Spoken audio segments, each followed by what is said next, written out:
শুরুতেই বলি ইয়েলোস্টোনের ভিডিওগুলো প্লিজ মিস করো না, কারণ ওয়ার্ল্ডের অন্যতম বেস্ট জায়গা এটা। হ্যালো সবাইকে, সবাই কেমন আছো? আশা করি ভালো আছো, আমরাও ভালো আছি। তোমরা আছো দেশি ফ্যামিলি ট্যুর অ্যান্ড ফানে রূপার সাথে, আর আমার চ্যানেলে সবাইকে আরও একবার অনেক অনেক স্বাগত। আমরা একটু যাচ্ছি ইয়েলোস্টোন, কারণ সামার ভ্যাকেশন স্টার্ট হয়ে গেছে, আর তাই সামার ভ্যাকেশনেরই প্ল্যান ইয়েলোস্টোনে যাচ্ছি। আজকে বেরোচ্ছি 7 দিনের ট্যুর, তাই তো?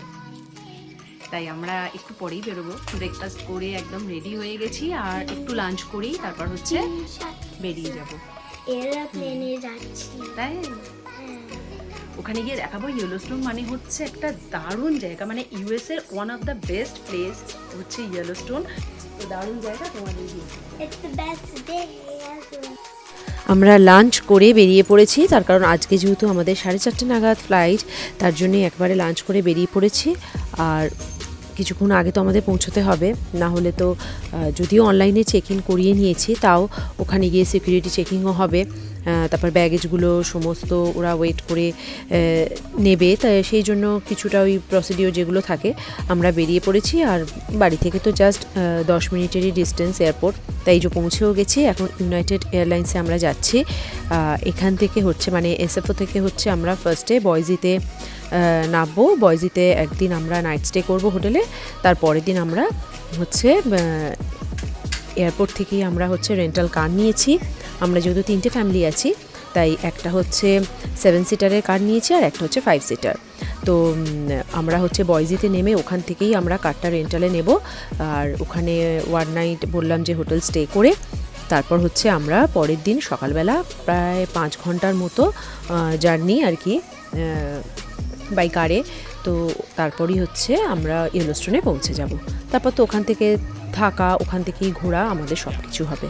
চলো তাহলে যাই। আমাদের চেক ইন হয়ে গেছে, সিকিউরিটি চেক ইনও হয়ে গেছে। এই যে দেখতে পাচ্ছ আমরা এখন ভেতরে ঢুকে গেছি। যাই হোক শান্তি পেলাম, তার কারণ ওই ব্যাপারগুলো লাগেজ নিয়ে ওই সাবমিট করা, তারপর ওই সিকিউরিটি চেকিং, এই ব্যাপারগুলোই একটু থাকে, তাই জন্য হচ্ছে যাই হোক হয়ে গেল। এবার আমরা একটু ওয়েট করছি, আর কিছুক্ষণের মধ্যেই জাস্ট আমাদের ফ্লাইট। আমরা এখন বোর্ডিং পাস নিয়ে এই যে ফ্লাইটে বসেও পড়েছি। এটা হচ্ছে ডোমেস্টিক ফ্লাইট, তাই ছোট ফ্লাইট, এই দিকে 2টো সিট আর ওই দিকে 2টো সিট এরকম করে।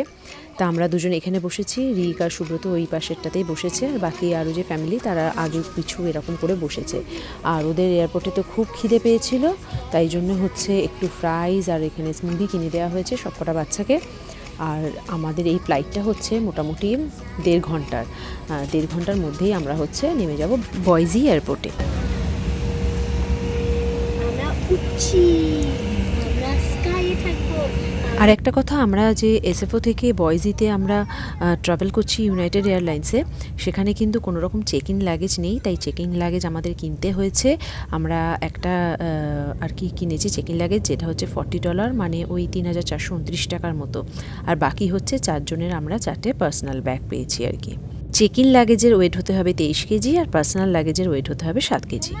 সেই যে দেখা যাচ্ছে গোল্ডেন গেট ব্রিজ, আর তার সঙ্গে এসএফও শহরটা এখন হচ্ছে টেক অফ করে গেছে পুরোপুরি। আর দেখা যাচ্ছে পুরো এই নদীটাতে বোটগুলো যাচ্ছে, তার সাথে পুরো শহরটা দেখা যাচ্ছে। খুব সুন্দর লাগছে দেখতে, যতবারই দেখি মানে দেখে আর স্বাদ মেটে না। আমরা ফ্লাইটে যাচ্ছি বলে তাই সাথে একদম বেশি কিছু খাবার দাবারই নিইনি, শুধু স্ত্রীর জন্য টুকটাক কিছু নিয়েছি, আর বাকি হচ্ছে ওখানে নেমেই আমরা সমস্ত খাবার দাবার কিনবো। 1.5 ঘন্টার ফ্লাইট, তাই দিয়ে গেছে একটু স্ন্যাক্স, তার সাথে যে কোনো টাইপের জুস বা সফট ড্রিঙ্ক। স্ত্রী এখানে নিয়েছে হচ্ছে একটা লেমন জুস, আর আমি নিয়েছি তার সাথে একটু কোক। আর ওখানে রিকো নিয়েছে লেমন জুস, আর সুব্রত নিয়েছে হচ্ছে কোক। আর তার সাথে এইরকম কুকিজ ছিল, ওয়াফল ছিল, চকলেট কুকিজ ছিল, তা ওই রকমই নিয়েছি আমরা, নিয়ে একটু খাচ্ছি। আর তার সাথে আমাদের এই দিকটার সিটে একটা এত সুন্দর মিষ্টি কিউট একটা বাচ্চা মানে আমাদের সাথে খেলছে, কথা বলছে, স্ত্রীর সাথে হাই ফাইভ করছে, মানে হাই ফাইভ করা, তারপর হচ্ছে মানে ফেস বাম, মানে এত সুন্দর বাচ্চাটা কিউট যে দেখলে মনে হচ্ছে না চটকে দিই। যাই হোক, এই যে দেখা যাচ্ছে দূরে আমরা এসেও গেছি, বয়জি এয়ারপোর্টে নেমেও গেছি। আমাদের এই ইয়েলোস্টোনের মানে ঘোরার প্ল্যানটা সে কবে থেকে চলছে, রিক তখন কত ছোট, কিন্তু একটু হেক্টিক বলে আমরা বারবার পোস্টপন করতে করতে আলটিমেট হয়েই গেল আমাদের ইয়েলোস্টোন ঘোরা আর কি। এই যে আমরা এখন বয়জিতে নেমে গেছি, আর যখন আমরা এই বয়েজি এয়ারপোর্টে ল্যান্ড করছি তখন আশেপাশে দেখি প্রচুর ফাইটার প্লেন এরকম রয়েছে আর কি।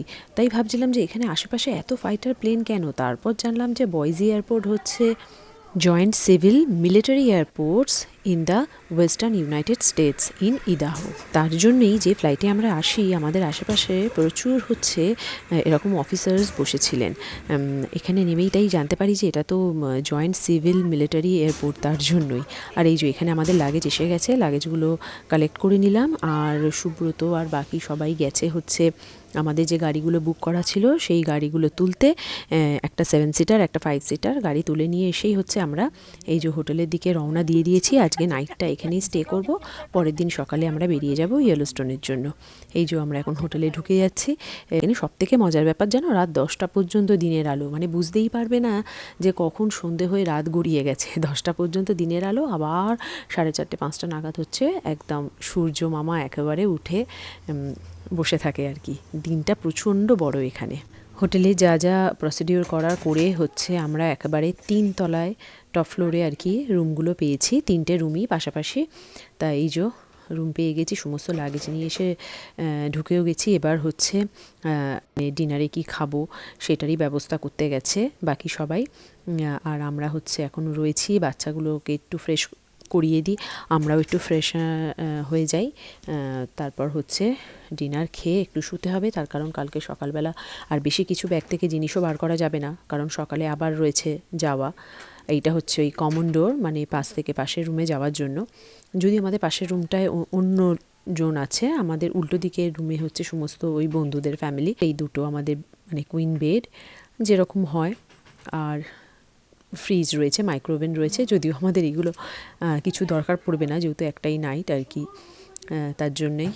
আর খাওয়া দাওয়া করে তাড়াতাড়ি ঘুমোতে পারলে হয়, সকালবেলা বা তাড়াতাড়ি ওঠারও আছে, অনেকটা ট্রাভেল 5 ঘন্টা। আজকের ব্লগটা এখানেই শেষ করছি। কেমন লাগলো কমেন্টসে জানিও, যদি ভালো লাগে একটা লাইক করে দিও। আরও নতুন নতুন ব্লগ দেখতে হলে আমার চ্যানেলটা সাবস্ক্রাইব করে নিও। সবাই খুব ভালো থেকো, সুস্থ থেকো, আবার দেখা হবে পরের ব্লগে।